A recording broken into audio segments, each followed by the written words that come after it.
ഞാൻ ആദ്യം തന്നെ പറയട്ടെ, ഞാനൊരു മീഡിയയിൽ വന്ന് എപ്പോഴും ഓരോ കാര്യത്തെപ്പറ്റി സംസാരിക്കുന്നതോ മീഡിയ അങ്ങനെ യൂസ് ചെയ്യുന്നതോ ആയ ഒരു വ്യക്തിയല്ല.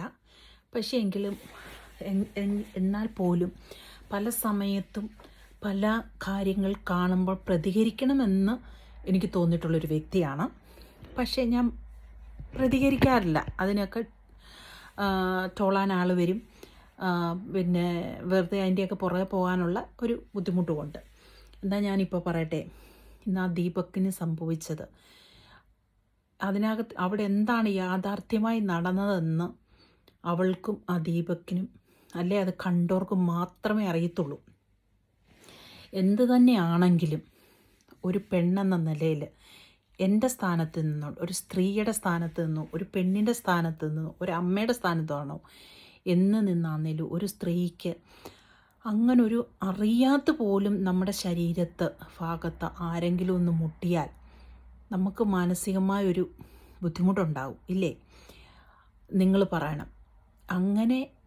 അങ്ങനെ ഈ കുട്ടിക്ക് ഉണ്ടായിരുന്നുവെങ്കിൽ തീർച്ചയായിട്ടും അവൾ മാറി നിൽക്കുവോ, അല്ലെങ്കിൽ ആ ദീപക്കിനോട് അങ്ങോട്ട് മാറി നിൽക്കാൻ പറയുവോ, അല്ല അവൻ വീണ്ടും ഇങ്ങോട്ട് അതിനെ അവളുടെ വാക്കിനെ വില കൽപ്പിക്കാതെ വീണ്ടും വന്നിടിക്കുവാണെങ്കിൽ അതിന് അതിനകത്ത് കണ്ടക്ടറുണ്ട്, ഡ്രൈവറുണ്ട്, സംസാരിക്കുമോ അല്ലെ വണ്ടി നിർത്താൻ പറയോ, എന്ത് തന്നെയാണെങ്കിലും ചെയ്യാമായിരുന്നു.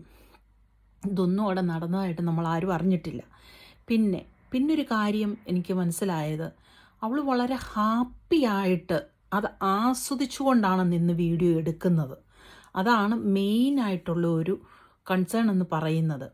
ആ കുട്ടി വളരെ ഹാപ്പിയായിട്ട് നിന്നുകൊണ്ട് വീഡിയോ എടുക്കുന്നു. എന്നിട്ട് ഇങ്ങനെ അങ്ങോട്ട് ചെല്ലുന്ന രീതിയാണ് നമ്മൾ കണ്ടത്. അത് എന്തിനാണ് ആ കുട്ടി അങ്ങനെ ചെയ്തത്? റീച്ചിന് വേണ്ടി തന്നെയാണോ? എന്ത് നേടി? അവിടെ മാനം, അഭിമാനം, ഒരു സ്ത്രീക്ക് ജീവിതത്തിൽ പണത്തെക്കാട്ടിലും സൗന്ദര്യത്തെക്കാട്ടിലും അല്ലെങ്കിൽ മറ്റെന്തിനേക്കാട്ടിലും വലുതായിട്ടുള്ളതല്ലേ അവിടെ അഭിമാനം. അതിനൊന്നും ആ കുട്ടിക്കൊരു വിലയില്ലേ? അവിടെ കുടുംബത്തിൽ ആരുമില്ലേ? മാതാവില്ലേ? പിതാവില്ലേ? സഹോദരങ്ങളില്ലേ? ഇതിനൊന്നും ഒരു വിലയില്ലേ? ഒരു കാര്യം കൂടെ ഞാൻ എൻ്റെ കൂട്ടത്തിൽ പറയട്ടെ.